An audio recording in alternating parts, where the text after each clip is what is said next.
Vote different food items she must be eating from the vendors? Varsha લારીમાંથી શું ખાતી હશે અથવા લારીવાળા પાસેથી શું ખાતી હશે? Why does Varsha eat stale and outside food? Varsha બહારનો અને વાસી ખોરાક કેમ ખાતી હશે? Why would have happen to Varsha after eating outside food? વર્ષાને બહારનું ખાવાથી શું થતું હશે અથવા શું તકલીફ થઈ હશે? ચાલો એના પછી નીચે read. What would have happen to Varsha? વર્ષાને શું થયું હશે? We have learned that why this has happen. આપણે આવું શા માટે થયું તે આપણે જાણીએ છીએ. Stale, fried and spicy food is harmful for our body. તીખો, તળેલો, વાસી અને વધારે મસાલેદાર ખોરાક ખાવાથી આપણા શરીરને નુકસાન થાય છે. We may have to face minor major disease. આવો ખોરાક ખાવાથી આપણને નાની મોટી બીમારી કે રોગ થવાની સંભાવના રહે છે. Health is directly related to healthy food.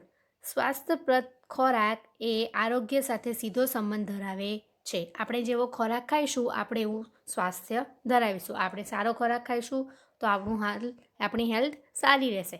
આપણે વાસી તળેલો એવો ખોરાક ખાઈશું તો આપણને કંઈક ના કંઈક તકલીફ થયા જ કરશે. You eat varieties of food. તમે પણ વિવિધ પ્રકારનો ખોરાક ખાઓ છો. There are various method to prepare these food. આ ખોરાક તૈયાર કરવા માટે પણ ઘણા બધા પ્રકારની વિવિધતા હોય છે. Let us collect information regarding it. આ વિશે માહિતી તૈયાર કરીએ અથવા માહિતી એકઠી કરીએ. Given here are the name of various food items. અહીં કેટલાક ખોરાકના નામ આપ્યા છે. સે how they are cooked. You can also tech help of your mother. તે કઈ રીતે રાંધવામાં આવે છે તે લખો. આ માટે તમે તમારા મમ્મીની હેલ્પ પણ લઈ શકો છો.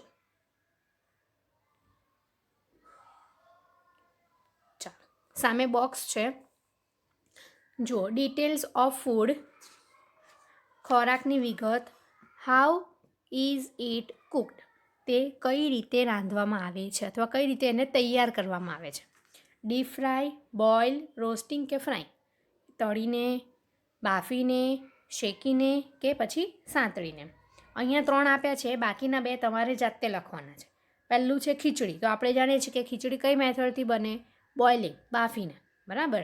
તો જે રીતથી બનતું હોય એ રીતના બોક્સની અંદર તમારે રાઈટની નિશાની કરવાની છે.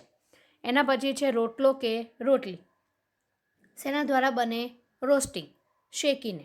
બરાબર. એના પછી છે પૂરી. પૂરી કેવી રીતે બને? તળીને, મતલબ ડીપ ફ્રાઈંગથી. હવે બીજા 2 તમારે લખવાના છે ખોરાક. કોઈ પણ તમને ભાવતા હોય, તમને ગમતા એવો કોઈ 2 ખોરાક લખીને સામે એ કઈ મેથડથી બને છે એ તમારે લખવાનું છે. ઓકે, હવે આપણે નેક્સ્ટ પિરિયડમાં મળીશું. By everyone.